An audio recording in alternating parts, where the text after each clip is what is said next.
hot. I don't care. But my lips are chapped because humidity is low. I want to talk about things today. Let's try to go in order. I did my walk this morning. As I left the building, Peaches, Doggy's mom, she was staring at me on the stairwell like a weirdo. And then when I got home, the lady who waters the carpet, she just so magically happened to have the same timing as me, and she was entering the building right before I did. So I walked around the back, took a little bit extra longer because I don't want to be around that lady for nothing. So that's how I started my day. It didn't make me upset or nothing. Low vibrational shit. Um, so let's get over the low vibes. Got over them. All right. I got a package today. Something I ordered to help maintain the cleanliness of my apartment. Because I'm a genius. Now this sounds cocky, but motherfucker, you should have seen how much the humidity dropped as soon as I opened the package. I could not believe it. It might have something to do with it being like the hotter it is, the lower the humidity because the sun's already burned off all the moisture. But I opened these things up. I washed off one of them. I'm using it as to dry my dishes to replace the cutting board that grew mold that I had to throw away. So it's a diatomaceous earth bath mat and then sink mat. If you do your research on diatomaceous earth, I did not know how strong, how powerful, how fucking awesome diatomaceous earth is. Diatomaceous earth keeps all the things away from you that you don't want around you. Diatomaceous earth kills cockroaches, it kills bed bugs, it kills anything that crawls on the ground, it kills fleas, because they all have that solid exoskeleton, and the sharp, pointy, like microscopic little things of the diatomaceous earth, they pierce the body of those pests and they die. So if you take some of my advice, like if you're trying to get clean, I'm not the cleanest person, but I'm clean enough to not have a mold problem right now. Pull all your furniture 5 inches, we'll say 5 inches, 4 inches, safe zone, 3 inches, all right. Pull everything away from the wall, and in that space, the difference between your stuff and the wall, run a nice little line of diatomaceous earth. Surround yourself, protect yourself with the barrier. Because let's say you do find yourself having a bug in your apartment, chase that motherfucker to the wall and let him run along the wall so he dies. Then you can vacuum him up later. Right? If you have spaces in your apartment that you don't get to access because you put stuff in front of it, make sure in those spaces you run yourself some diatomaceous earth. Like, for example, underneath your refrigerator, because you can't move that all the time. What else? Under your stove. By anywhere that you store your food, because you don't want them to get into your food and get comfortable. You want to kill them before it becomes a problem, right? So diatomaceous earth, something that saved me from being these people in my apartment that's harassing me. The next part, the bath mat, it says it's diatomaceous earth stone. I just think that the way they manufactured it, it's compressed. It was powder, maybe larger rocks. I don't know how they made it, but it's not necessarily stone. It is like a solid piece. It's not fabric. It's ultra porous, but because it's diatomaceous earth, it's not supposed, mold's not going to attach to it. It may grow surface mold, but you can clean it. And then what else it does, as soon as I took that bitch out, it's a wide surface. If you just wave it through the air, you took out half the humidity in your house. So if you don't have an air conditioner or a dehumidifier and you don't have $150, $200 to get one, you can spend $20-$30 on a diatomaceous earth mat. You could probably go to Ross, get it for $20 or less. And then just wave that shit. When it's real hot, wave that shit in the air. When it's real humid, and that's going to take out half the fucking humidity. So there's one thing that I got to help. Before I lay it down in my bathroom, I'm going to go in and steam it. So I'm going to steam the entire floor, make sure it's not picking up nothing that's in there. And then my bathroom will be spick and span clean. What's the next thing I have to do? I just saw a CBS article. I haven't watched it yet, but I'm going to, and it said that people are drinking less liquor. Do you know how happy that makes me? Because that's all I'm trying to promote. I'm trying to promote health. Your health is your wealth. Your health is more important than any amount of money you have. Being able to pay a doctor is not a flex. Not going to the doctor is a flex. So it doesn't matter how much money you have. You shouldn't have to go to the doctor if you treat yourself like the temple that you are.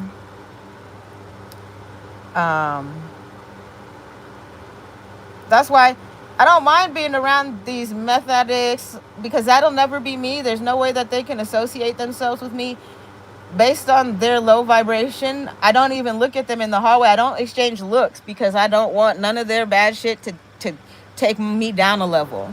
So I walk through at least when I'm leaving the building, I walk through with the mask on because of the number of times when I've walked out of my apartment and seen the batting list of people. So like, let's say I start work. They know what time I start work because they watch everything I fucking do. Like I said, when I left to go on my walk this morning, one of the girls in the building was staring at me so hard. Now, do I know for sure if she's a part of this? No, but I know that her activity around me is ultra suspicious. So I put her in a category of suspicious people, and I'll talk about it as much as I want. Stop looking at me in the hallway. No, you can look at me in the hallway. You can do whatever you want in the hallway, but the way that you look at me, why is it so predatory?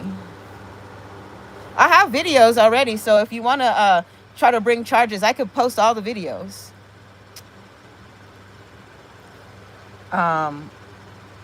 What else?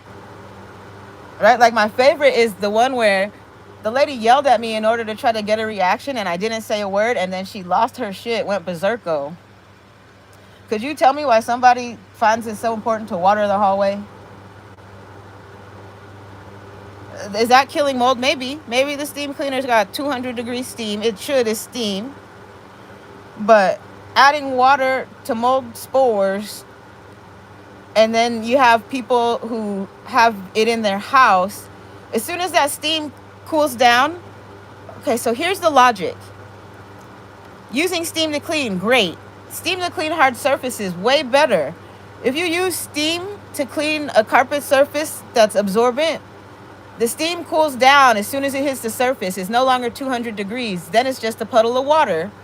And then let's say somebody who has a ton of mold in their apartment and doesn't know how to control it walks through the hallway, or has a bunch of guests come in from outside and walk through the hallway. Mold spores are getting transferred from wherever they're going, all throughout the building, so long as the carpet is in the drying process. Our building has no air conditioner. So during certain times, let's say the middle of the night, when humidity's at 80%, depending on how long ago the carpet got watered, will determine how soon the mold starts growing. Mold starts growing immediately. 3 hours, 8 hours, you'll see that shit. So watering the carpet was not something that the previous management company did. I don't know whose idea that is. You know what would be a better idea if you cared about your building? It's hardwood under here. If it's in good condition, it should have been before the carpets were getting watered. But there's hardwood under there, and I know because I saw somebody pull up a patch of the carpet. So we have like 80-year-old carpet with mold in it. No air conditioning system in the building, but it's better that way, because if we had an HVAC system, it would be mold all over, even more mold in the HVAC system. So it's not a complaint, never a complaint. If you think that my tone is complaining, I am just excited about getting a new car, because that's all that this did. I would have had a 20, no, I wouldn't have, because that car got repossessed.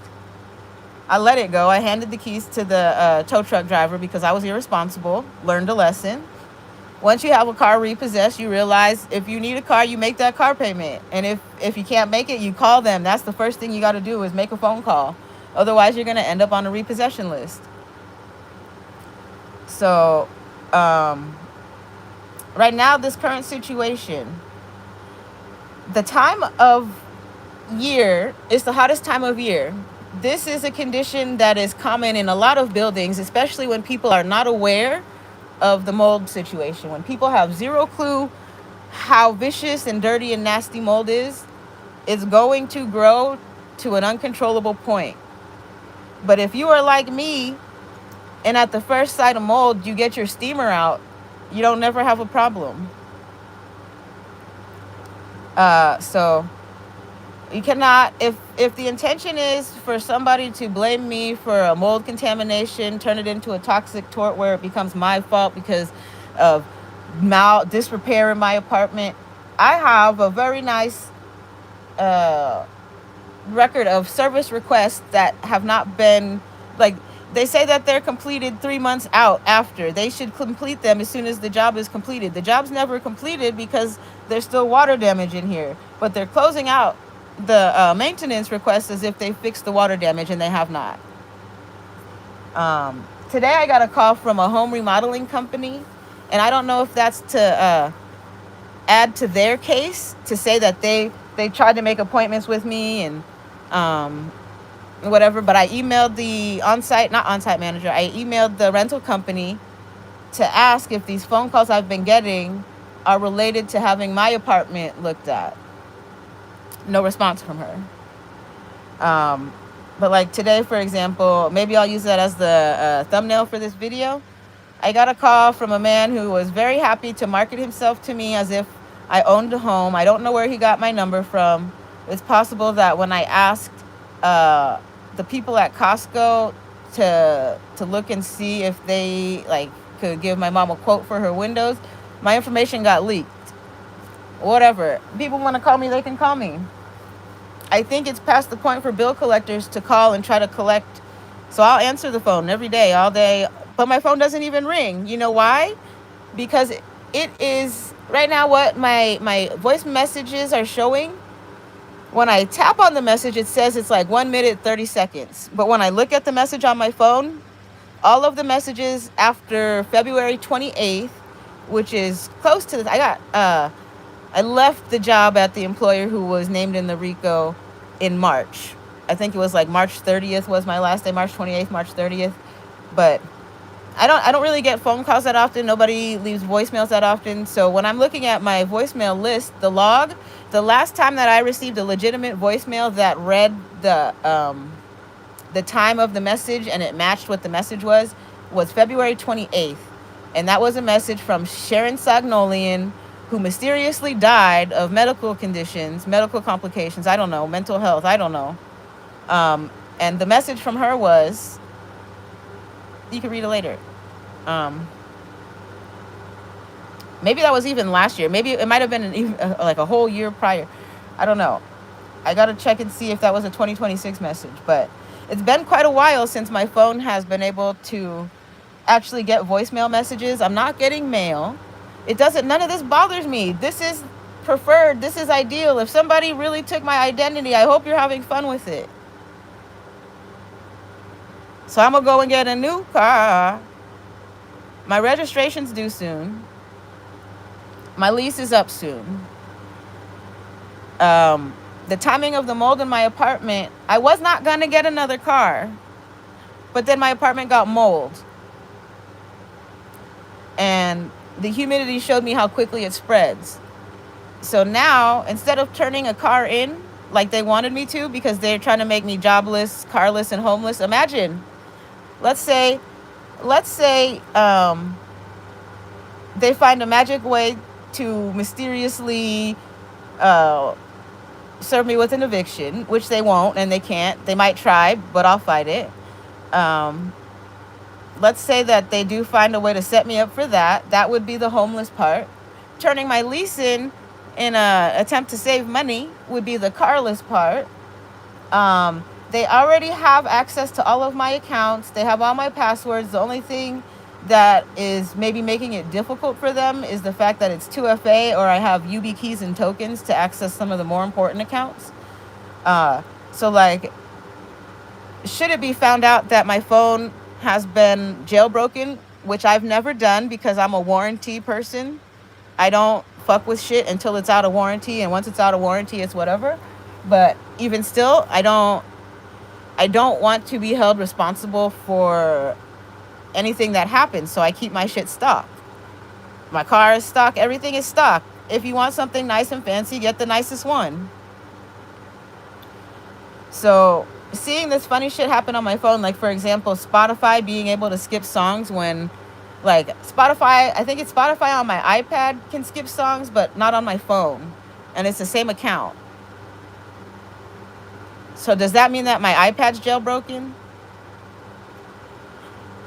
My iPad is a refurbished iPad because the touch button mysteriously broke one day. It may have been from me dropping it, but I have like some kind of suspicion, and this may be paranoia, but it also may be me seeing, me like remote viewing into these sadistic, ritualistic people.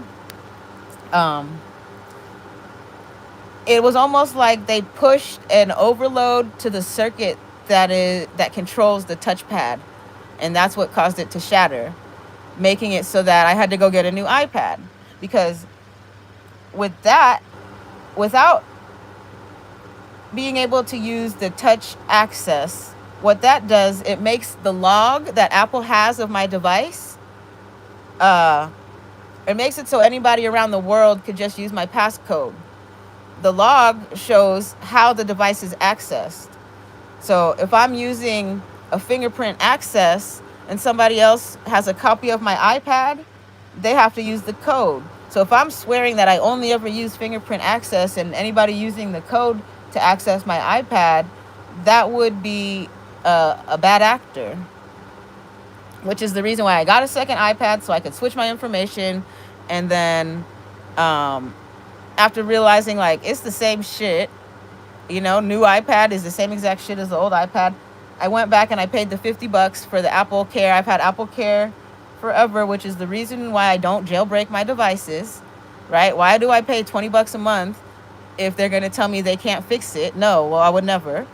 I have Apple One, so I pay $50 to get my iPad mini fully replaced. They don't do a refurbish, they just replace that shit.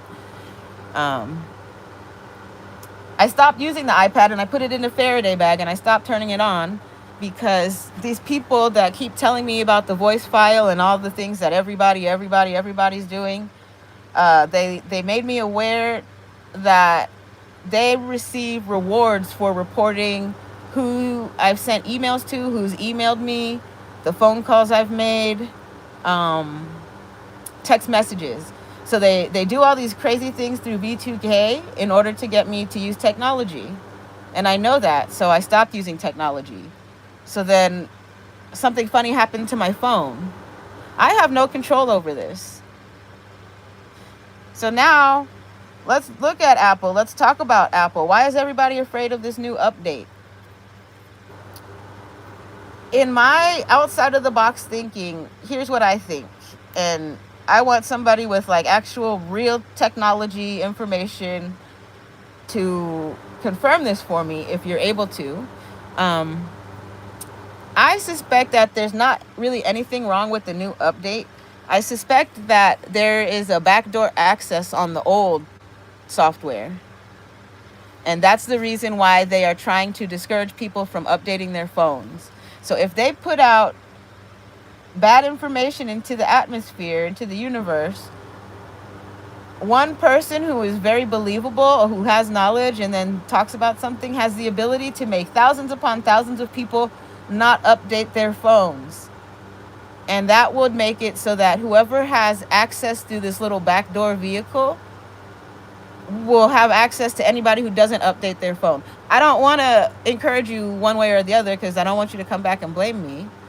But I have always been a big believer and a supporter of updating to the newest tested beta.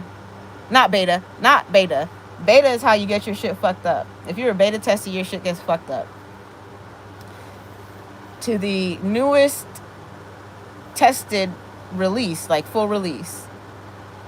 So I'm so curious as to what all this haboob is about around Apple now, especially after all this Epstein stuff. And like, what it seems like to me is now all the elites who use Apple products are trying to make people afraid of using them so that they can uh, continue to use their ecosystem. It's like separating classes. They want poor people to stop using Apple products, right? If you can't afford to lose $10,000, you shouldn't have an iPhone. That's kind of what like the new narrative is right now. I don't care either way. Should the phone become more of a hassle than what it's worth, just don't call me. If you can't get a hold of me, like, I'll go to the library and make phone calls or something. I don't know. I'll find a way. Like, think about how they took away payphones.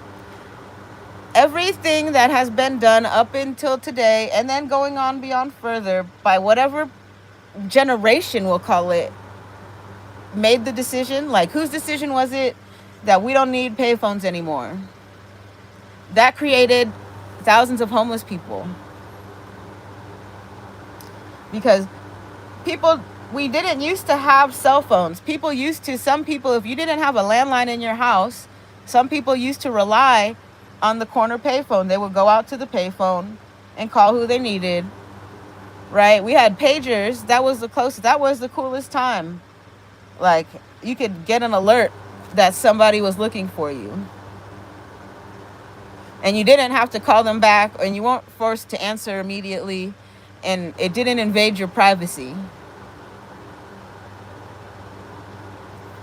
Right? I miss the days when we used to be able to make phone calls as we needed and wanted. And now it's like, oh, you missed a phone call. Your phone didn't even ring.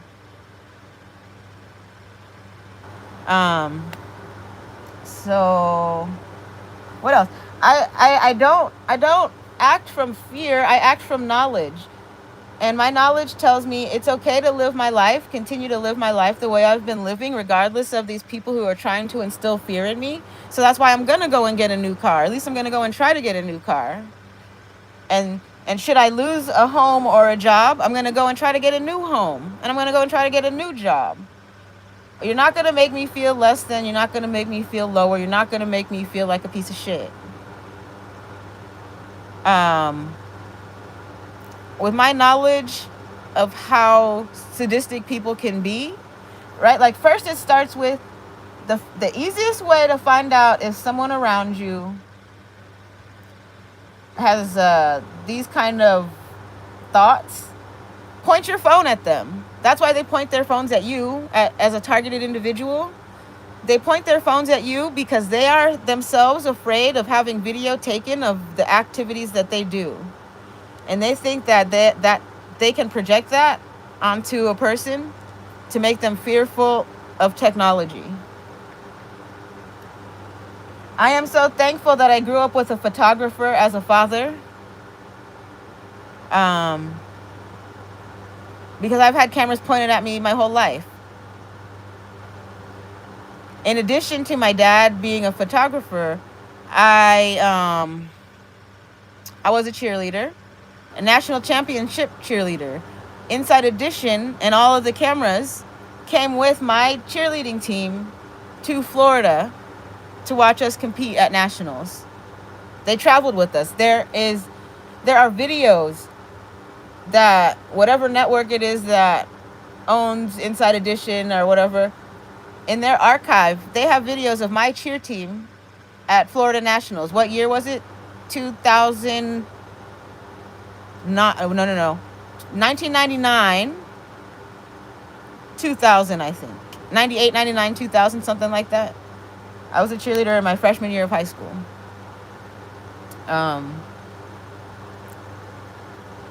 So I've had big ass cameras, production cameras. I'm not a movie star, but I'm not afraid of your cell phone camera. I'm not afraid of a professional camera.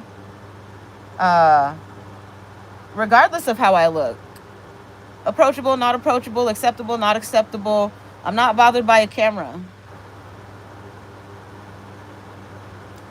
Um, like I said, that's an activity.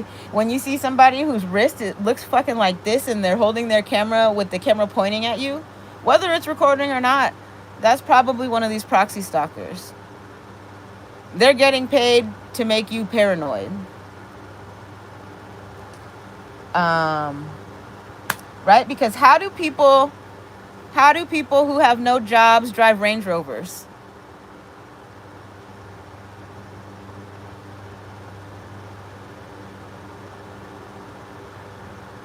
And shit. I can't say the people I saw today don't have a job, but I don't know. It looked like the airbags came out the seats of the Range Rover. And they was just driving in a Range Rover with the airbags that busted it out the seats instead of taking it to go get it fixed. If you got Range Rover money, how come you don't fix the airbags?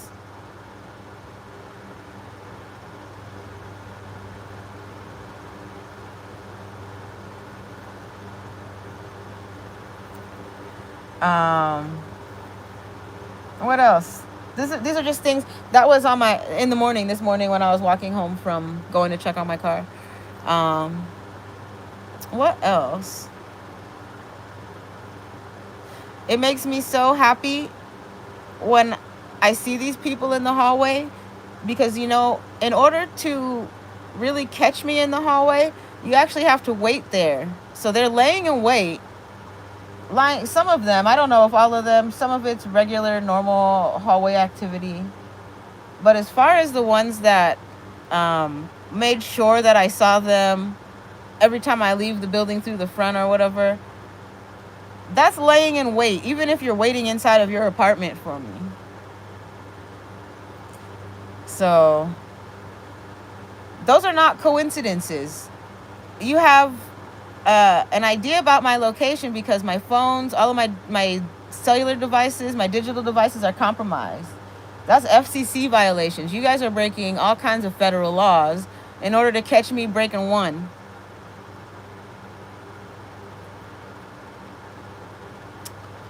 So what else? IMSI. If somebody in this building is using an IMSI to catch all my messages before I get them or as I'm reading them, that's illegal too. Right? Maybe you have immunity because whoever it is told you to do this or whatever, but you don't really. This is an illegal investigation. Entrapment. Trying to set me up to look like a criminal, make it look like I committed a crime. Trying to make it look like I have vendettas with certain people or companies or governments. I don't. I will walk around asking for people to leave me alone. And should you choose to not leave me alone, you are the predator. So next time I see one of this batting list of people in the hallway, I think I'm going to ask, hey, by any chance, are you following me? Before I was asking, are you an undercover, are you a confidential informant? That makes them very uncomfortable. But there's nothing wrong with asking. I'm not saying that they are. Right? If I were to walk in the hallway and say, you're a confidential informant, that would be something I could get in trouble for. But if I ask them, and then I make the judgment off of their micro expressions for myself, I have to keep it to myself though. That's just peace of mind for me. So what else? All the things. We're still at 48% humidity. It was 95 degrees in here earlier.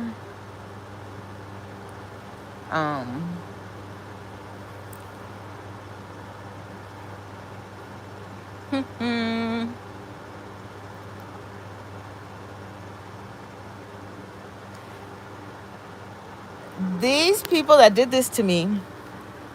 No, okay. Taking it out of, because when I say these people that did this to me, it makes it sound like I think that I'm a victim. I am not the only victim, we'll say.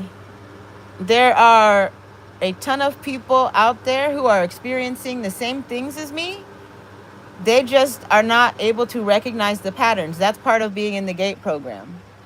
So right now, what we have is butterfly effect, is what I think. The news reporting that people have stopped drinking.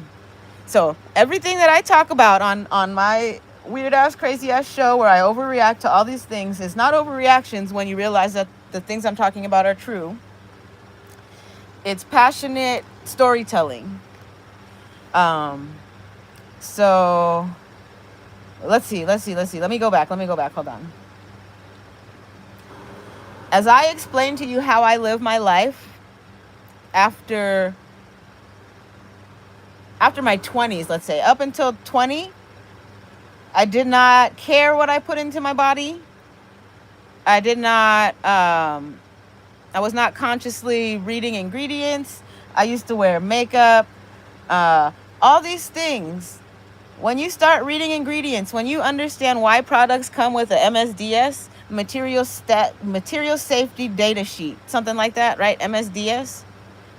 When you start reading those things and realize that if you touch something with the chemicals in it, it could create an allergic reaction in you where every time you touch that product, you will have dermatitis, you'll stop touching shit. Cosmetology school was the greatest learning experience of my life. That's why you wear gloves. Why? It's crazy. Like, kitchen beauticians, you guys put yourself at risk so much. That's why there's cosmetology school. And I think that they should make it similar to home ec, where you could take cosmetology courses in your regular class. So you don't have to pay the ultimate price of your health trying to be beautiful, because you will have knowledge that allows you to put your health first. You're more beautiful when your skin is glowing naturally, not through chemicals. So if you're the kind of person who doesn't pay attention to what you eat and you put all this shit on your face, it's no wonder you end up with cancer, right? People who don't do that still end up with cancer because it can come from anywhere. But I think it's crazy, especially if you see like the people who are such chemical consumers, if they end up living longer, and it's probably only because they ate a bunch of preservatives. So their internal organs are preserved as if they're brand new still. Maybe that's a good way of thinking about things. But when I see people who eat the food with preservatives, they don't look like their insides are preserved. They look very saggy and baggy. They look like overindulgers. When you think about overindulgence, what is overindulgence? Overindulgence is not giving a fuck about the consequences. So that's where fat people become ashamed of being fat. It's because they don't, it's a chemical thing. You don't have the proper brain chemicals to keep you from continuing to put yourself in a deeper hole. Something in your life has to happen for you to make a change. Usually people start changing their lives when they get older and they realize their shit's falling apart. They're like, oh my God, I can't drink anymore. So I don't know if this younger generation is just a lot smarter than the generation I'm a part of and the older generations. But liquor does nothing good for you. While you may use liquor to find your mate, you're also going to get divorced from that mate in a certain number of years because of drinking problems.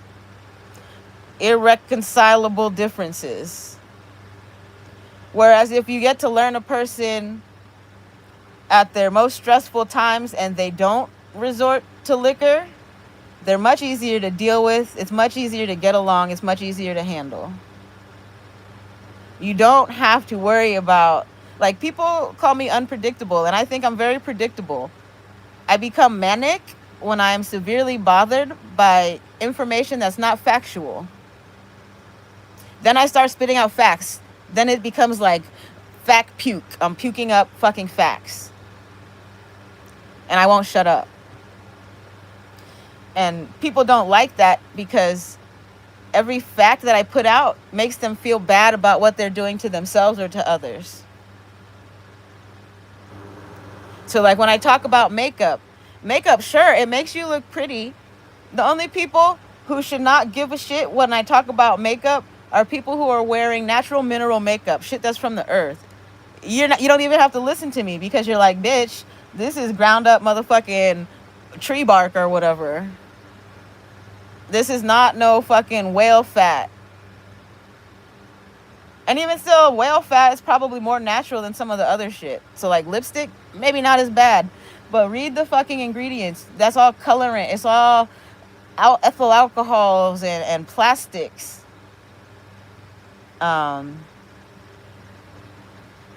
Anything that somebody got paid to design a label for has potential to kill you. Pretty much. Think about that. I never thought about that's the first time I've ever thought about that. When you're buying homemade products where the person is the person that you buy it from is who made the label for it, you are still putting yourself at risk if you're buying from a person who's not knowledgeable and just making shit. But that's why you have to cite your sources. Really, that is a reason for you to be social. To ask people about healthy shit. Not to discuss all the fucking, oh my gosh, Bed Bath & Body Works having a sale. We're going to go get 10 soaps for $1 and the lotions. And then we're going to wonder why we got cancer in 30 years. Because we got a back stock of products that expired in 12 months and we're still using them because they went on sale.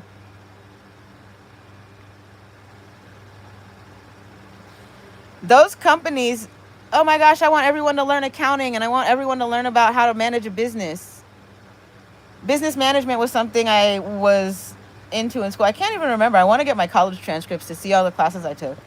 But I definitely took courses on business management, like business finances and that shit. So I know about depreciation of equipment. I know about writing off bad debt, like certain things that businesses do to keep running.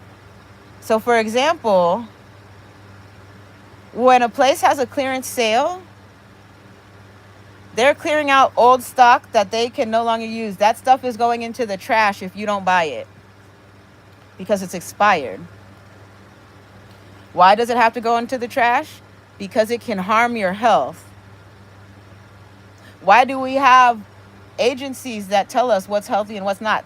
That's a two-sided sword because there's always money involved in things. That brings into things lobbyists. A lot of people out there, like drug addicts, they don't know shit. Maybe they do know. They don't care. I don't know how many of them are thinking about lobbyists for McDonald's or something, or lobbyists for the stupid shit that they use and do and all the shit. That is how nations control people. Lobbyists lobby to hide information from people or to put certain things that would ordinarily be illegal into categories that make them legal.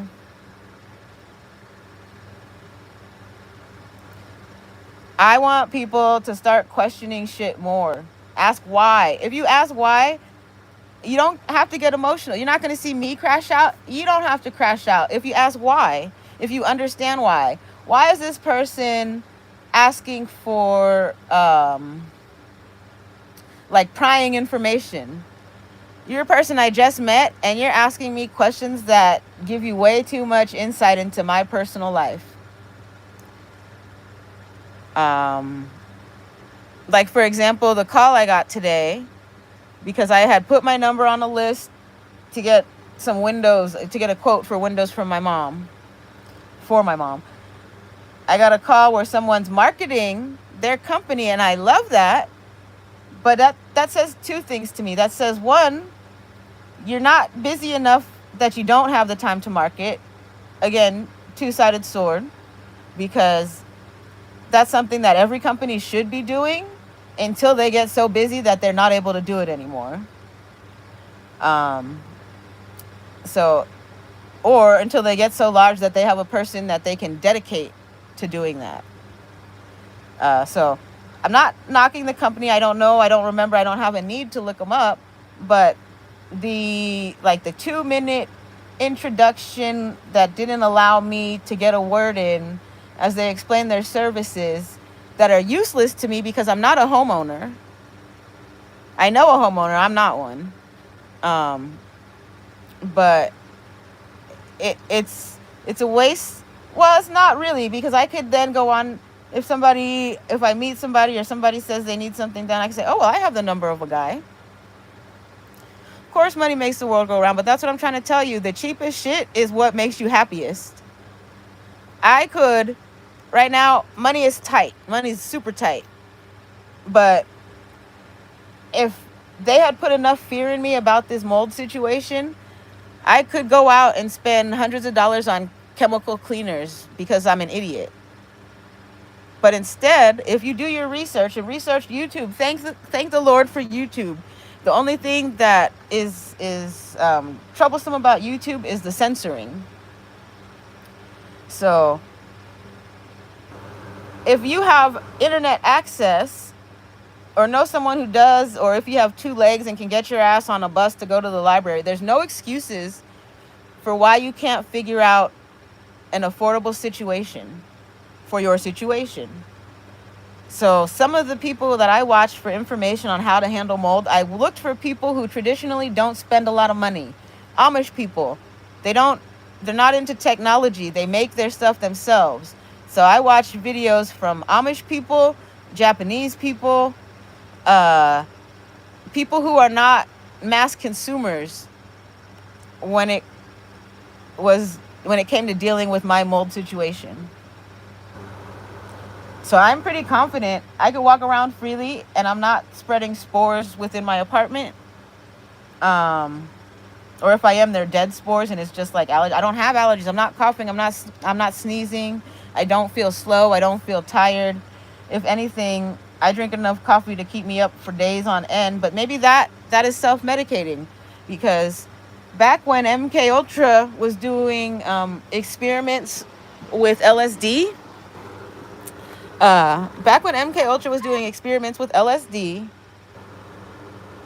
milk was the thing that they could use to reverse the effects of LSD. It still is, probably, right? It hasn't changed. Lysergic acid. Milk counteracted the effects of the acid. Milk is a base, right? If you mix enough base, it's chemistry. So instead of, when you start feeling crazy, go drink some fucking milk.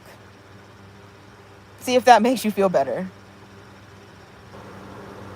Because we're now at a point where it's very possible there's some kind of satanistic fucking, what is the other word, narcissistic person around you who has joined this club of evildoers that has given them access to like aerosol stimulants, aerosol drugs.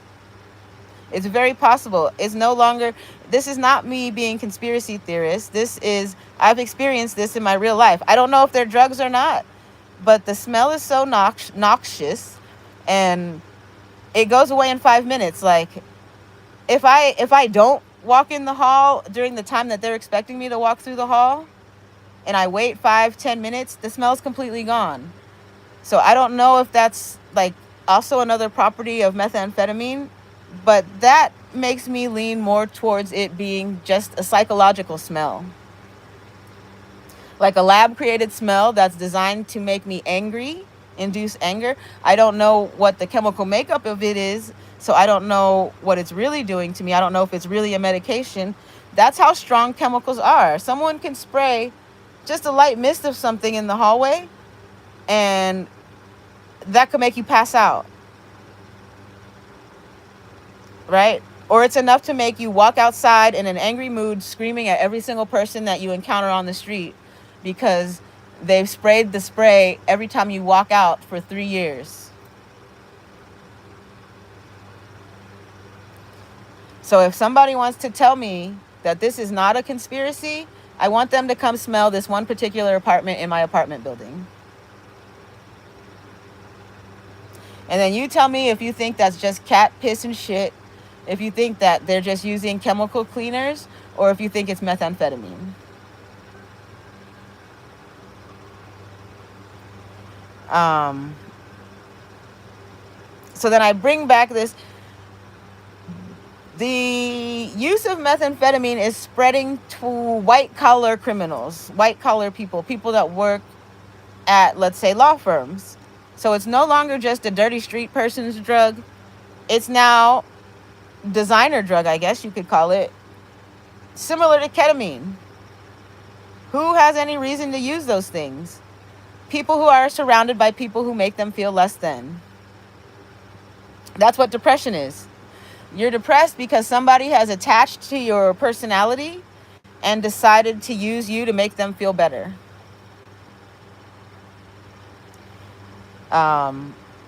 It's very easy to ignore people now based on energy. Today, okay, let's do this one today too.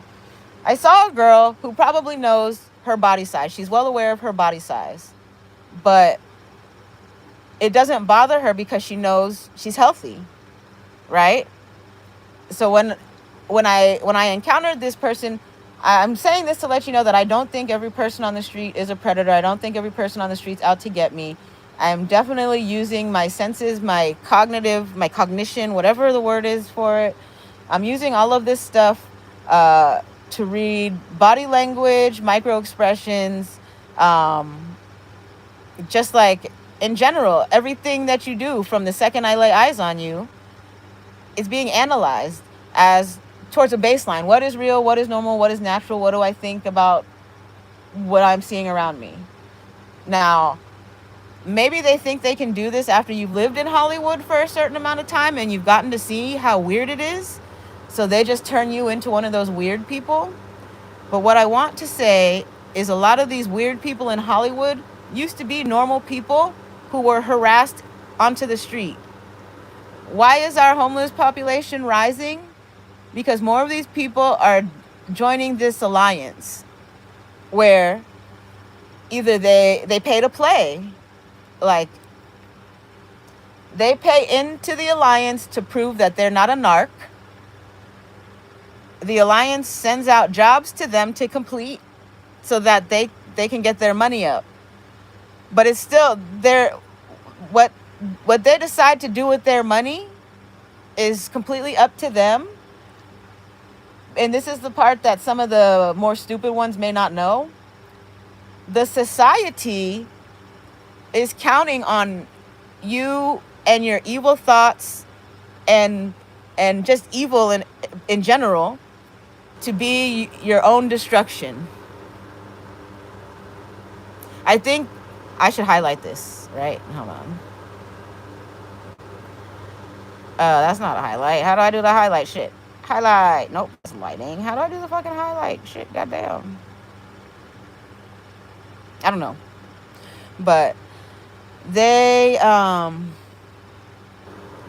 so while you may pay into their society to be friends, to get jobs, to get clout, to get recognition, so that your career can escalate, if you find yourself surrounded by any negativity, negative people, negative thoughts, you will very quickly do exactly what they want you to do, and that's self-destruction.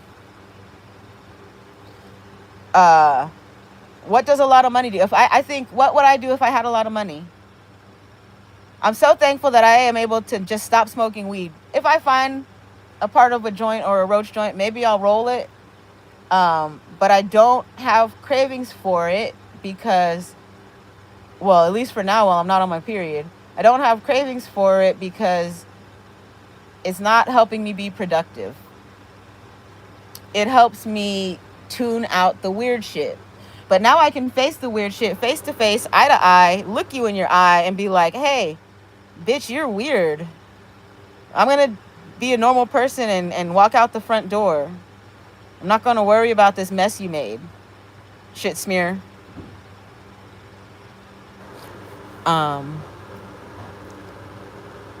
So if your desire is to control me, my knowledge of your desire to control me is the reason why you can't.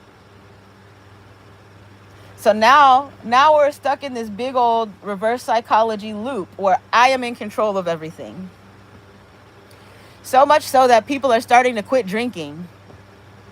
I'm winning. Because think about it. This guy right here who's essay, Pack Fresh One, money makes the world go round. You are correct. And the people with the most money are the people who own all these big companies that you have dependencies on. How many people are addicted to Coca-Cola? What does Coca-Cola, if you watch all the shit Coca-Cola can do to metal surfaces and like your plumbing and shit, why are you putting that in your body? Why are you putting that in your body? Baby girl, you could clear the fucking shit out your sink with that. And you can't do that with water. Why would you drink Coca-Cola? You want to die.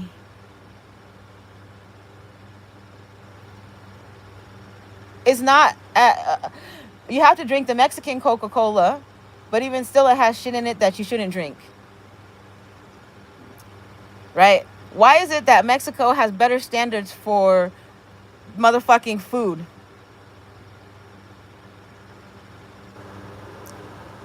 Does that mean they're not money hungry? Like, they're like, we understand health is important, so we're not going to try to kill you with everything. Like, on my walk this morning, oh my gosh, my talks are so helpful, and I really hope that I'm changing the world. On my walk this morning, I walked past Home Depot. And one of the things I noticed, almost every Home Depot has somebody outside that is there to support the workers, right? Because that Home Depot is where you go to pick up workers. So there's usually like a food vendor that's selling breakfast. What I often see is someone selling champurrado. Champurrado, if it's made Mexican style, is made with cacao. Cacao helps your cognitive ability. So that person, today on my walk, I called her community queen because her intention, should my assumption, and assumptions make asses of people, but I really, is like, if you look at the recipe for Mexican hot chocolate, it says cacao. These particular people may be El Salvadorian because I know it's the largest El Salvadorian population at this particular Home Depot. Either way, she is a community queen if her shit has cacao in it, because she's sending every single one of those workers who buys from her off to work with the ability to think straight. That's not a fucking drug. That's a necessity. That's a nutrient. Community queen. Who else? What else? All the food vendors that stand out there waiting to feed you. They're not out there making a shit ton of money. And you would rather spend way too much on a box food and you don't know what it is versus hand-pressed tortillas and shit. How does that make any sense? How are you guys even still alive? Embrace your fucking community. Get rid of racism. If you weren't racist, your health would be better. I saw a lady today, without sharing too much information, who let me know her age, and she's older than me, and she looks maybe 10, 15 years younger than me, and she was a white lady. And all I could think of is, damn, that's like the first white lady that I seen that does not crack. Maybe she is mixed with African American. Like, I would never ever guess that she was in her 50s or getting close to it. Is she, like, I still can't fathom it. Like late 20s, mid 30s maybe. So I wonder, what is she eating? What does she do in her life that allows her to look so young? Like, her energy wasn't foul either. So there's hope for some of you.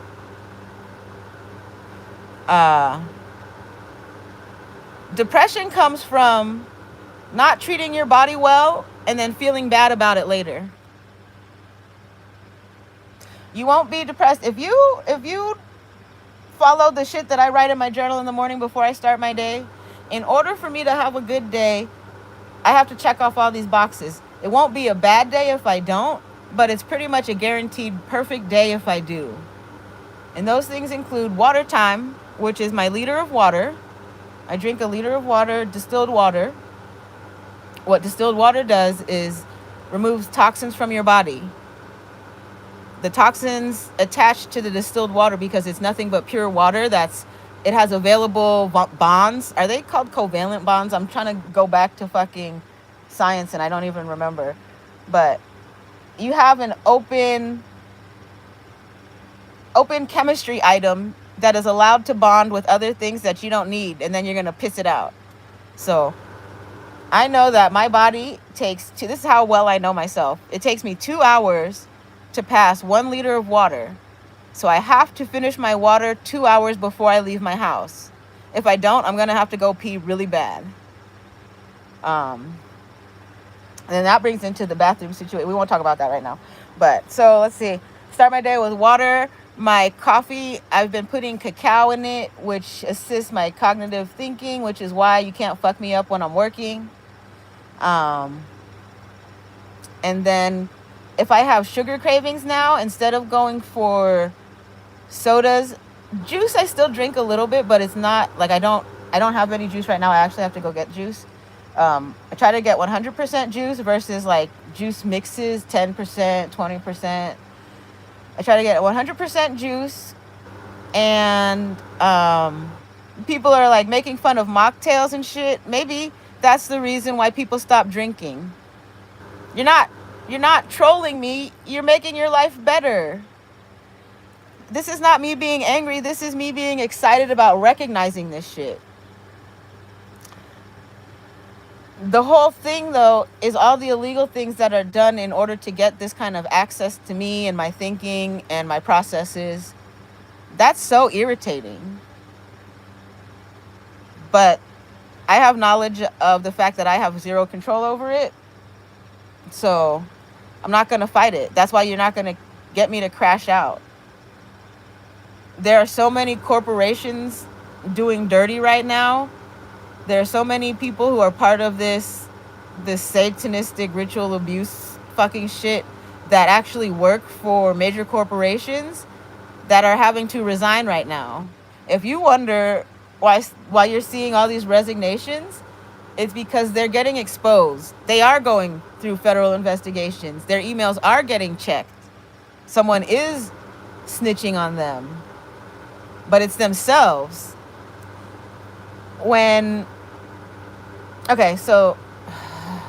So much stuff. There's so much information.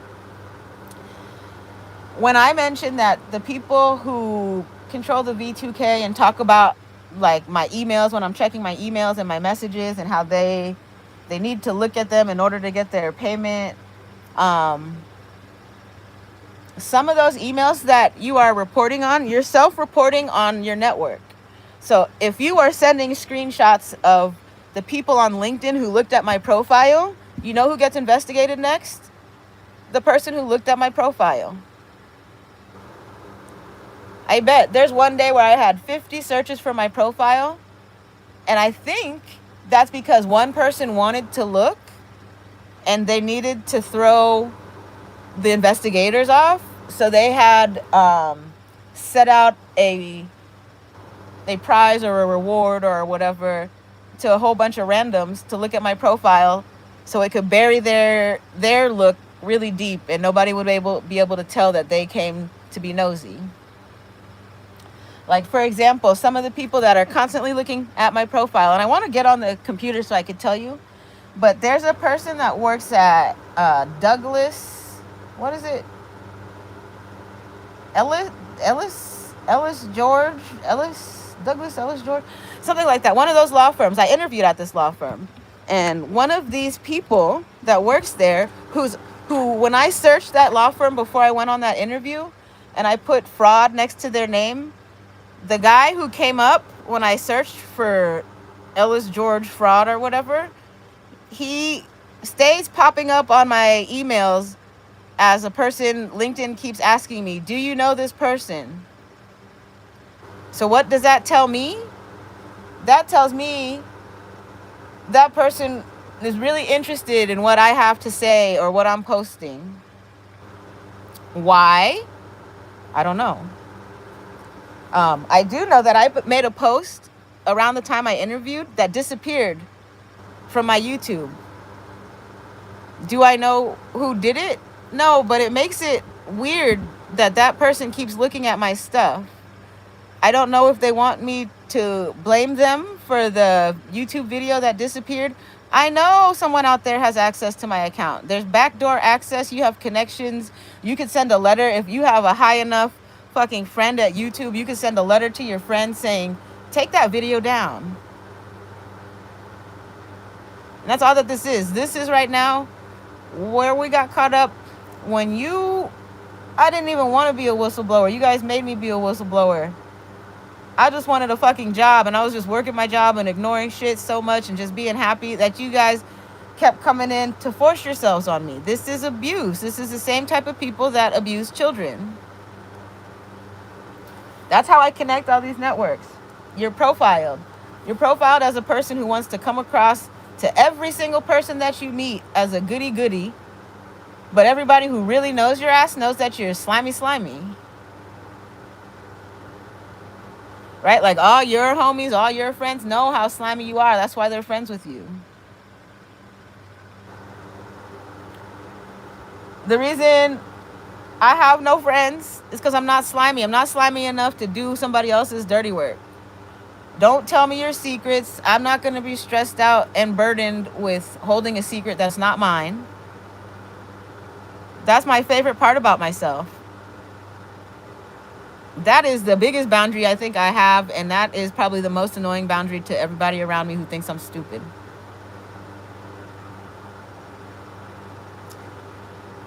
The second, look, think about the psychology. You guys, if you guys are psych majors and you're still out there telling people your secrets, you're not thinking.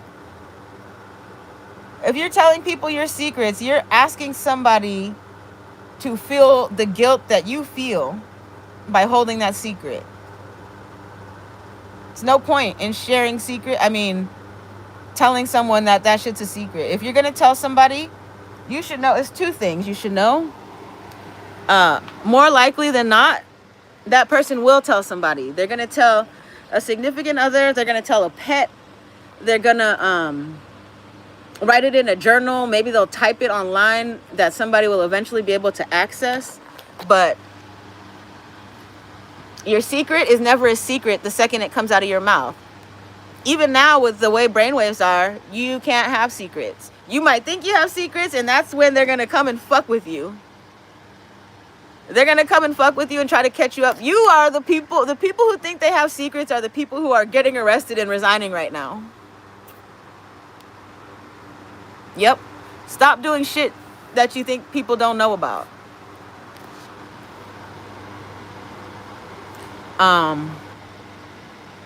That's it. If you operate in a way that lets everyone know that you know everyone is watching, that's integrity.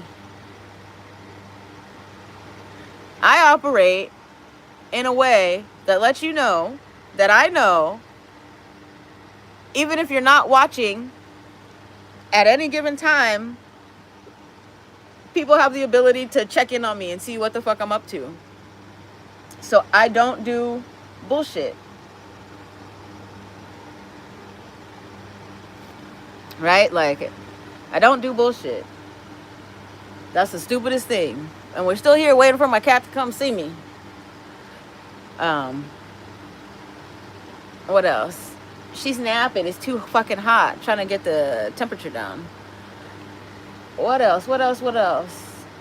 So many points that I want to make. Oh, the whole timing of this situation. Jobless, carless, homeless. In that order. Well, I've already been made jobless like 2 or 3 times, but I found new jobs, so I'm not worried about that.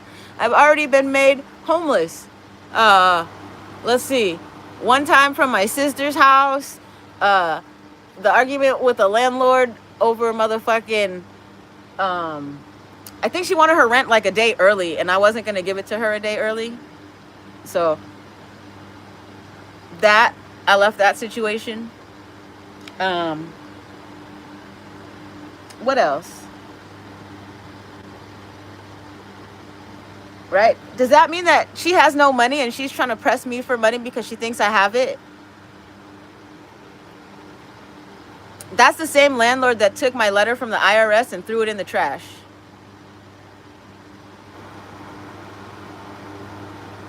What does that lead me to believe? She didn't want me to pay the IRS. Maybe she's part of this RICO. And maybe she's trying to make it so that I didn't pay my bills so that whatever agency could come and really get me. I think the man who used to own this building was of honest men. He was a good man. And that's the reason he sold his building, is because he didn't want any part of this. That's why it turned from Concord Real Estate Management to what it is now. Under Concord, the building was managed properly. If you look at Concord's portfolio, they have happy tenants. If you look at their online reviews, it's happy tenants. When you look at the reviews of my current rental company, I can't say that it's the same. Look at the reviews. I told you who they are. This brand new big ass building, fancy luxury apartment building, Greystone Management. I lived in a Greystone building, managed properly, on-site rental office, fairly, like everything's done fairly, clean laundry room. Like you could wash your clothes in there and not worry about catching mold from your neighbor, because they make sure that humidity within the building is kept at a certain percentage. So if one of your neighbors, say, gets a mold problem, it's not going to spread into the hallway because they keep the humidity low enough that it doesn't take hold. So I watch as I pass their building, it made me think there are developers that plan for cleanliness.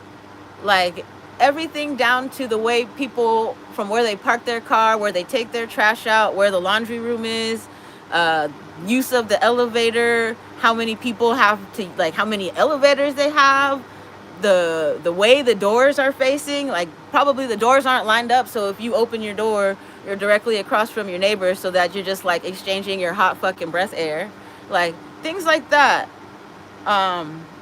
Those are all things that go into planning communities. And the higher the IQ of the person planning your community, the better the results.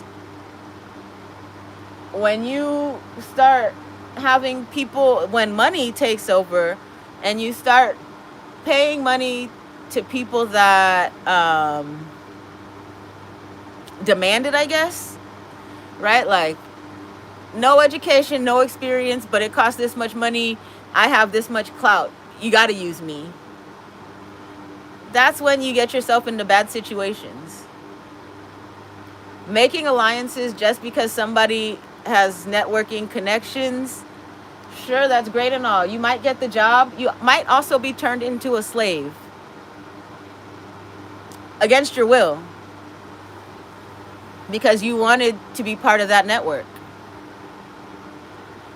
I wonder how many of these people were promised great things for harassing me, and what are the great things that they've received from doing so far.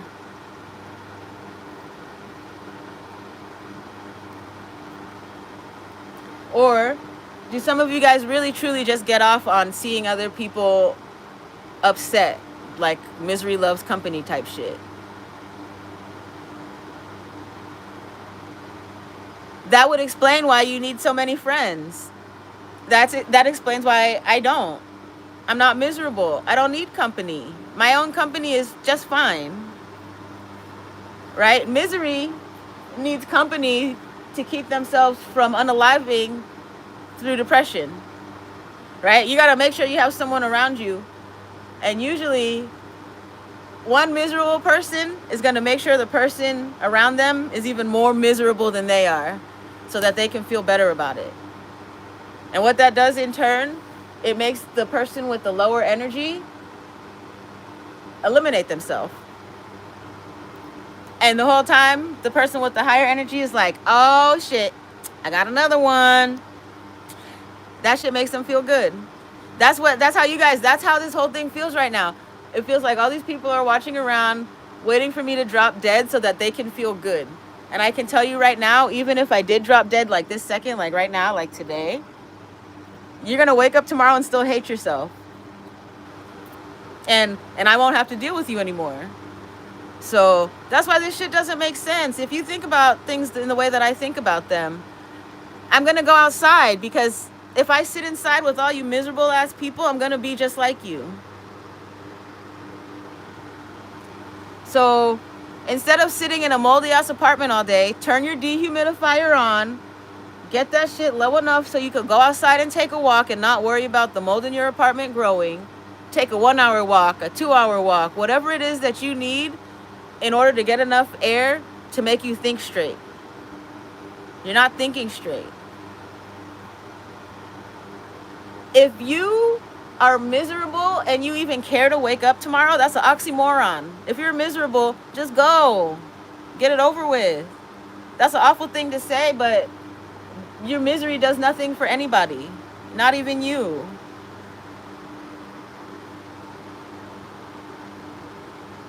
Right? Like, let me see. I want to talk about things that I've heard people. What I respect is when somebody can talk their shit to my face, because I get to make the decision if I want to allow it to continue. For example, my father is not doing very well right now. What I heard, supposedly, I don't know if it is designed to make me emotional, but I'm not, because when I think about the situation, here's what happened. My mom had a baby, me, against her will, I found out, right? Like, my father raped my mother, an instance of that, something like that. Like, my mom didn't want any more kids, and then here I come. So that's the first part of it. My mom, in order to save herself, she took us with her because she's a responsible parent, but in order to save herself, she exited that relationship. Her divorce from my father has no effect on me, because if she would have stayed with my father, I'd probably be dead right now already. I don't know if that personal toxic situation would have ever improved if they tried to work it out. It's two people who were not meant to be together. It's okay for them to separate. So I don't have feelings about that. I don't feel like I didn't have a dad. My dad was still there. I was still able to talk to him. I may not have gotten to see him as often because he was in another state, but my dad existed. I'm not a bastard child. He did have opportunities to show up as a father, and he did. He showed up, brought cupcakes when I went to school in Calabasas on my birthday, so that I wasn't the only kid in the class who didn't get the birthday celebration. He rode a bike from downtown Los Angeles with motherfucking cupcakes strapped to the back of it. So he made more of an effort than a lot of your guys' fathers if they are absent. His ability to do that made it so I could ride a bike 50 miles and not complain. I could ride a bike 100 miles and be happy about it, because I know it's a possibility. Right? My dad rode a bicycle from downtown Los Angeles to Calabasas with cupcakes on the back and made it on time to celebrate my birthday. That's a core memory. So when he tells me things like he tolerates me, I understand that a little bit differently. You tolerate me means you don't care if I'm there or not. So when I heard news today that he's not doing so well, I thought back to some of the last words he said to me. I tolerate you. Okay then. Well, if that's the case, I don't want to interfere with this part of your life right now. Like, I don't know how to support you. If you just tolerate me and you made it so that I just tolerate you, what would any communication do for that? Nothing. I'm gonna cry about it, right? Because that's your parent. You're losing your parent, but he was never even there. So I'm not losing anything. If you have a parent who's not there, why would you be sad at their passing? Everybody dies. I'm gonna see him again.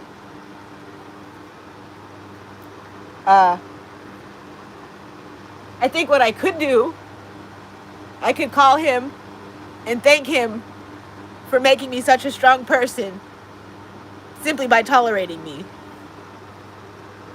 That's what I could do. Because I think I'm worth way more than just someone tolerating me. And I know my dad's history. Even despite him having made changes in his life, like, he's always made his life better. He's quit things that are negative. He's quit drugs. He's quit cigarettes. I don't know if he quit liquor. But my dad also was a person who was in chronic pain, and he used prescriptions. So I would like to, with my knowledge of my family and whatever their issues are, I would like to go to the grave without any addictions. Which is why I am the way I am. Because I've seen it. I've seen my dad complain about not being able to walk and having to use Lortab. So I'm going to make sure that I can walk as long as I can. As far as I can. Without assistance. Right? So that's the craziest thing. When I say that, okay, I'm going to stop crying now. Because it goes back to, you have to be able to take care of yourself. And if I'm upset or sad about him passing away, I won't be able to take care of myself. So one of the things that I noticed that severely affected my health, which is what prompted all of these changes, is maltodextrin. When one ingredient in an item can make you lay the fuck out, stop eating that shit. You have to then become very aware of what you're putting into your body. I've had multiple occasions, and they lead me to believe it might be diabetes. I know, like, my grandma was a larger lady. I'll call her Happy. I don't know if she was evil. She gave my dad everything he wanted. He was spoiled. So I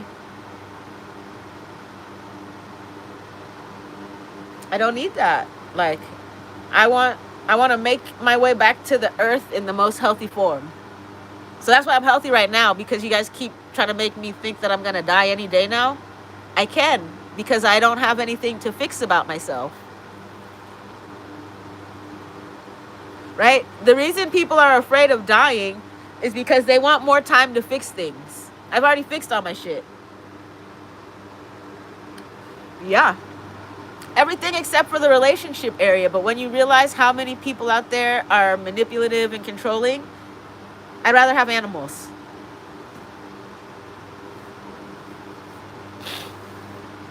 I don't want to... It's not be considerate. I'm very considerate. For example, I'll give an example, and I'll try not to reveal too much. I know somebody else had plans, right? And they needed to get something done. And they were asked to do something that would fall under my responsibility, right? But I may not have the knowledge or the ability to complete it. So that person, in order to make sure that they lived up to their promise in their life of what they have to do, took on the work. And I didn't want them to feel like I was not participating.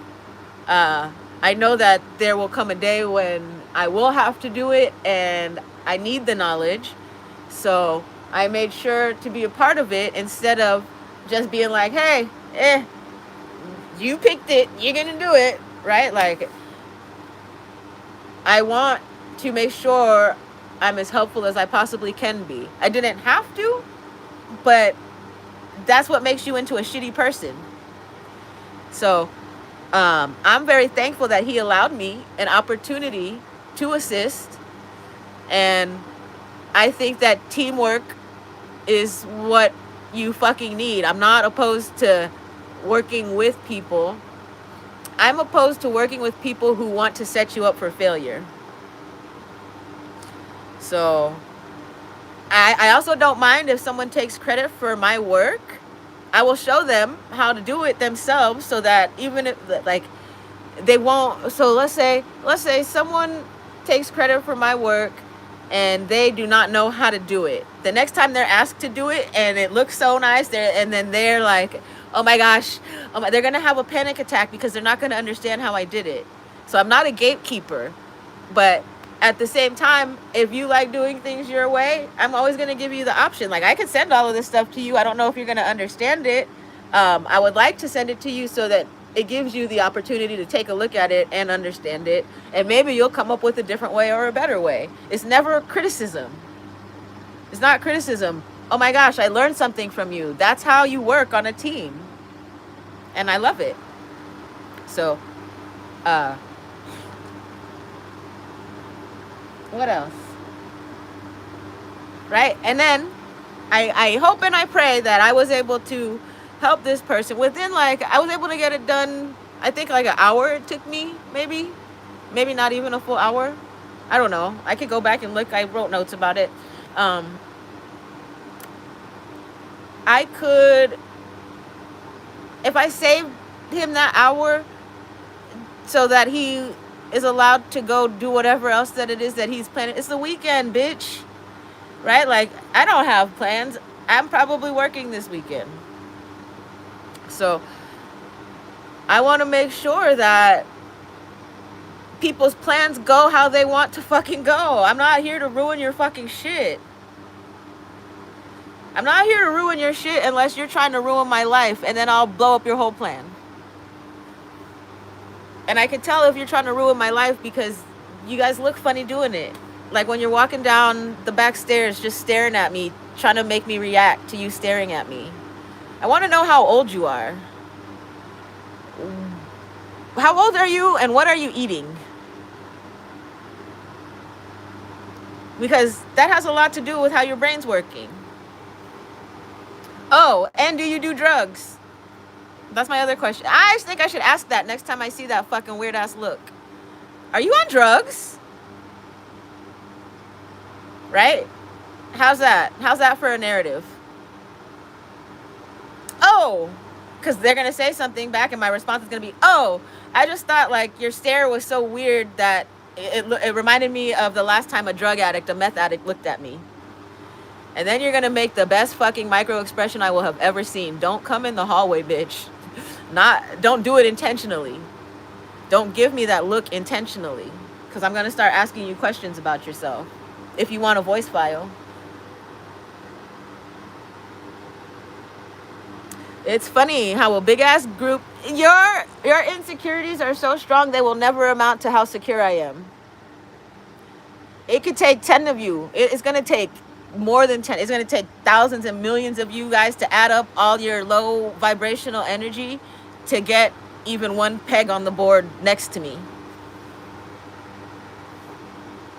And that's where we're at right now.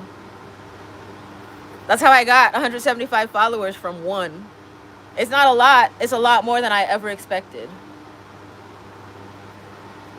That's crazy. I don't do that. I don't do this for recognition.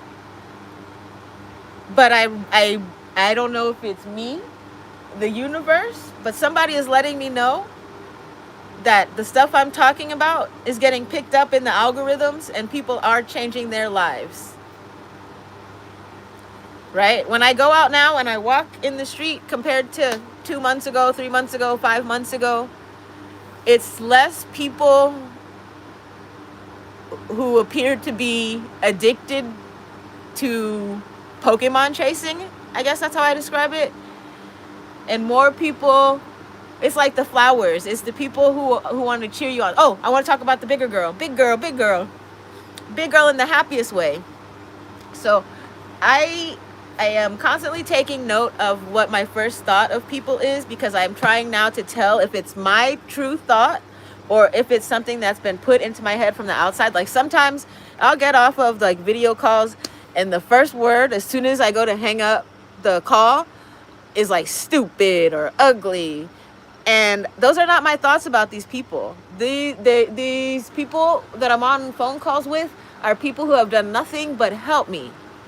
I don't have these thoughts about them, and I have a feeling, maybe it's a possibility that they have access to whatever transcript. This is a hypothetical world, because this would be crazy if they did, right? If they have access to the transcript of my thoughts, I want to make sure that they know that that's not a thought that I have in my head. That's the reason I mentioned, like, that was the youngest looking white lady I've ever seen. She looks younger than the lady who stared at me in the hallway. Lady who stared at me in the hallway is starting to suffer from malnutrition and shit. So, right? Maybe that's because in my head with the brainwaves, I was calling her fat for trying to follow me through the building. So now she got skinny. And that's what makes people turn to drugs too. Depression, insecurity, negative people. So what else?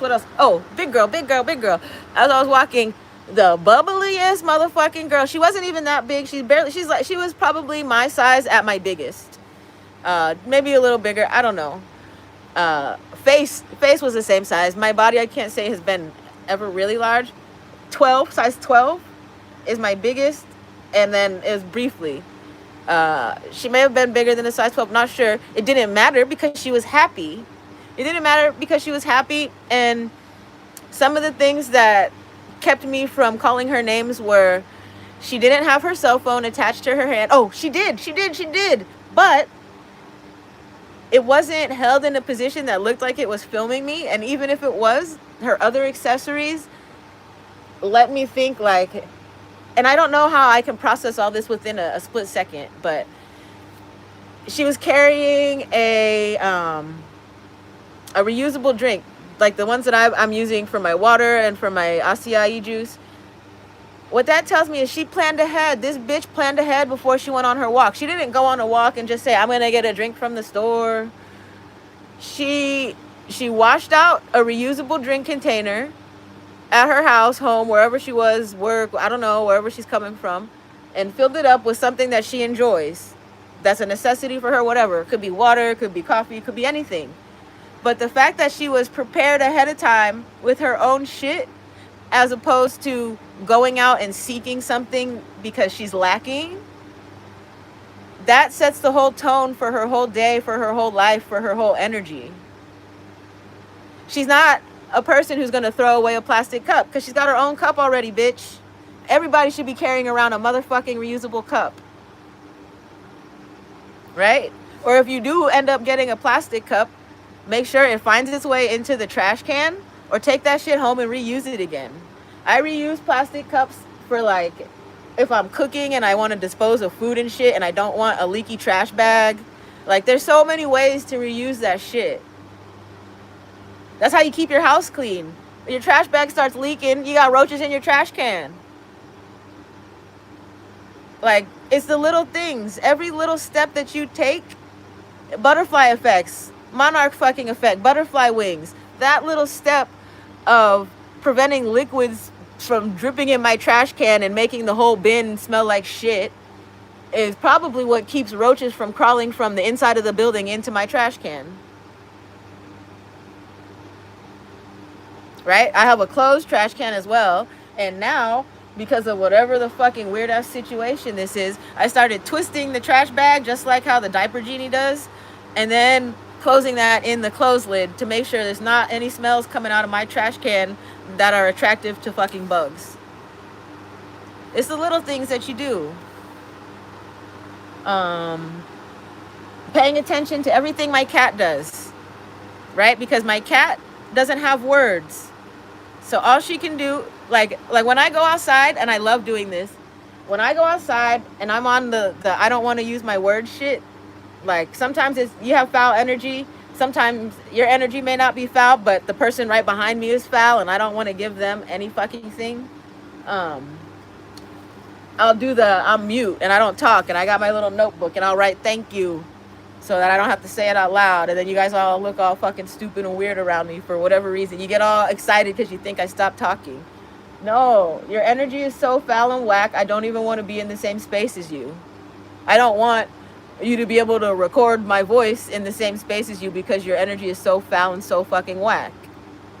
I don't want you to be able to take it. I don't mind having my picture taken, but as soon as I know that you're them, I'll put the fucking mask down and I'll walk past you, and then you could feel fucking weird as fuck knowing that I know that you're a fucking confidential informant.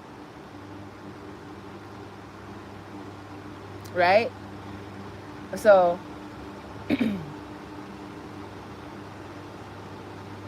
how's this working out for you? You're still watching me, but have your life changed? I'm gonna watch the fucking news right now. But CBS said that lives are changing right now, and people are giving up drinking, and that reminds me of the mocktail fucking thing that Diana Ross's daughter, Tracy Ellis Ross, is the reason people stopped drinking, or maybe she's gonna take the credit for it because she did her little mocktail skit with all the paper towels and shit. Let her she can take the credit for it. Go ahead. Does it line her pockets? I'm just calling things out as I see them. It does if her videos go viral, so make sure they get paid. Clock it. Make sure you use that money for good and not fucking for harassing me. Mocktail, what did I have today? I had pineapple juice, Waterloo, and that's it, because I still like a sugar drink, but it's not soda. That's pineapple juice, pure juice, as the sugar. And then sparkling water. Once you drink it enough, you get used to it. That shit's good. That's all you got. You're like, that's all I got. That's all I got. I saw a man selling sodas today, and I still love Mountain Dew. I cannot talk shit about Mountain Dew because Mountain Dew, I love caffeine, and Mountain Dew is probably the worst one out of all of them, and it's the reason I don't drink it. But if I were to pick a soda, I like Manzanita. I like soda, but I can't do it. Look at my teeth. Look at my teeth. This tooth started hurting. It's air sensitive now. I really have to go get them fixed. So, what else? But I don't want traditional teeth. I told you I want snakes and fucking dragons, but I want to try to do butterfly. Well, maybe I'll get different ones. I want butterfly wings for teeth, right? Big old butterfly wing. I don't know if I want them facing down or like sideways, but something interesting. I want little features. I want a jeweler to make a custom set of teeth for me. If I had the money that some of you guys walk around like you think I have, I would have teeth. So I really don't understand what it is that you think I am.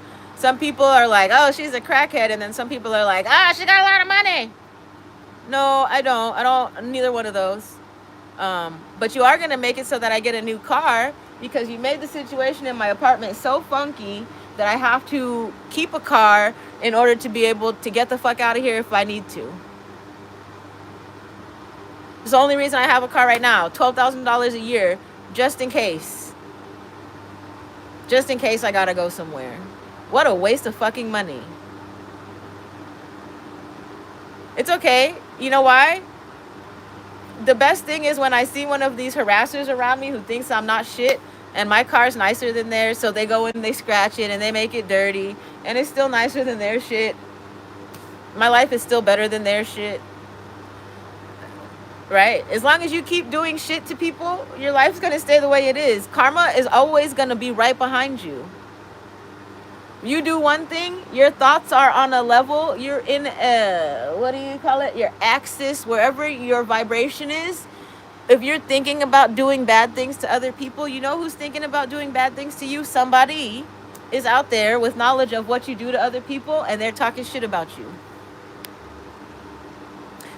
There's people out there who think they have knowledge about me, but I'm sure if you do all your research, you're finding out you don't. And now who are you going to talk shit about? You got to find somebody new to talk shit about. Right? Like, supposedly the narrative is I'm so messy that my apartment's filled with dust and mold. One of those was true. My apartment was filled with dust until 4th of July weekend, and I cleaned it up. And then I closed my windows after that, and now it's not really that much dust in here. Like, I got the fans on. Today was the first day I seen one of the fans must have hit a place where there's fucking a collection of cat hair. And because of the way that I set up the airflow, all the debris, it does a little turbine circle in the center of my apartment. So really all I got to do is take the vacuum and just vacuum the center. But I'm going to go corner to corner, side to side, wall to wall. If you understand airflow, if you understand fucking life, your shit's never going to work on me. You can set up the narrative as much as you want. You know what's going to happen 5 months, 6 months, 10 years down the road? You're going to get hit with a murder. And I can't wait for that, because I'll see you. I'll see you, and I'm going to be right next to God being like, nope, can't get in. Nope, you can't fucking get in. Right? There's some people I'll be like, you can let them in because I know they had good intentions, but not her. So, and you don't want to. That's why you're satanistic. You're devil worshippers, because you already know you're going to hell.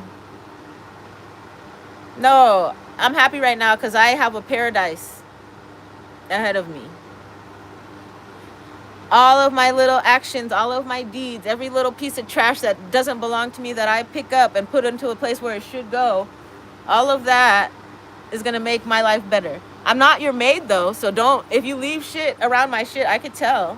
Like, for example, that purple nitrous oxide bottle somebody left outside my car, right? I'm sure, almost positive, someone took a photo of that, like, look at this nasty bitch. I'm the one who's telling on the balloon girl, right? That bitch cut a bus off. The bitch with the balloon, her license plate's like 9 something something. It's a white Honda Civic, and she's seen all over town. Whether it is, I think it really is, unless she's just got like boxes for show. The bitch had like 3 canisters in her passenger seat and a balloon. And very similar to how when drug addicts get Section 8 housing, cops can't do anything because all it is a fucking balloon. They can't pull her over for sucking on a balloon. She's got to have tinted windows or expired registration or bad. She is a bad driver though, so I really don't understand if that many people. That's not a conspiracy at that point, bitch. You're driving around doing drugs and that many people have photos of you parked on the sidewalk. I really want to know what happens to that girl. Where does her life end up? Where does it end? That'll be so sad. That's so sad. That's so sad. But to find out that her life's over means that many more people's lives are saved because she's no longer out there driving around sucking on a balloon. I don't know. Maybe some people feel that way about me smoking weed. But I don't think that's the case because... Oh, here's my kitty! I don't think that's the case because in my case, one of the days the V2K was coming along with me in my car, they made mention of how excellent my driving was compared to occasions in which, so there's no road rage. Weed should not even be considered illegal at all. You should not have a DUI or a DWI. I have never experienced once.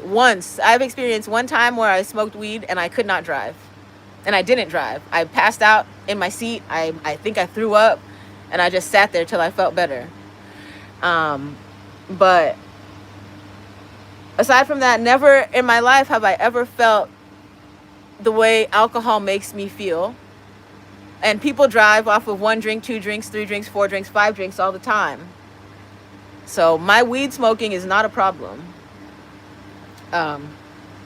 When you see what happens when people do nitrous oxide balloons, if you've ever seen somebody that's standing up all fucking fun party time just drop to the fucking ground, that's not something you should be driving on. That is beyond irritating to see canisters near cars. That's a party fucking shit. You shouldn't have a car. Bring your fucking balloon on the bus, have a party in the back, right? You're less likely to get in trouble for that shit.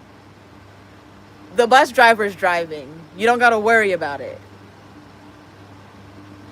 Right? Like, it's like riding the train with people who are huffing fucking air duster. Why is your life so sad that you gotta go find that shit?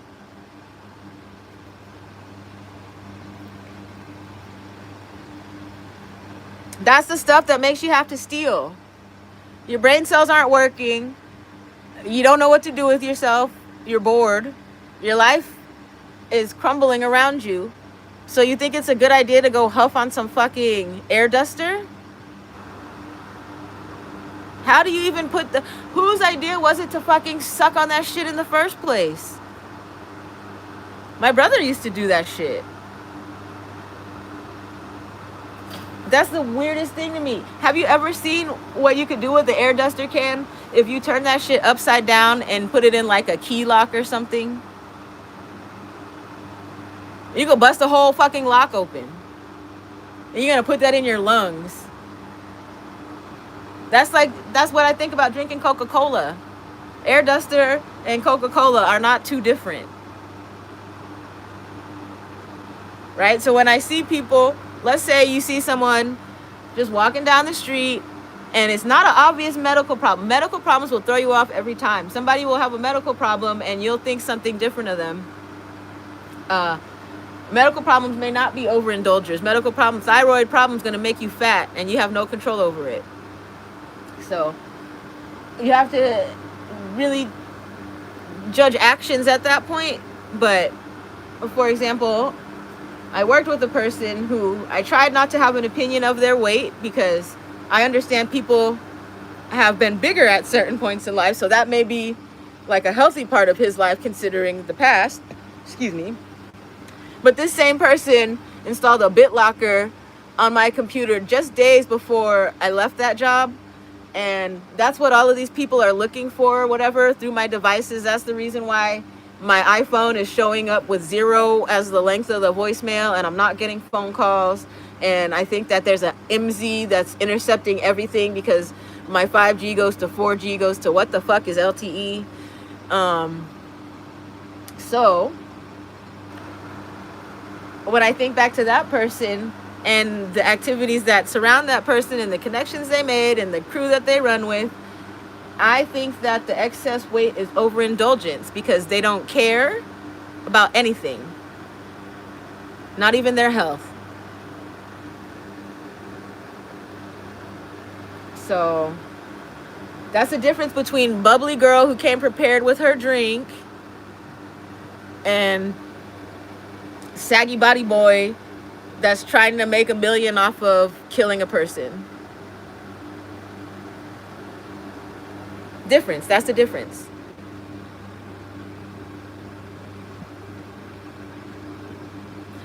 The longer I go without smoking weed, the worse it gets for you.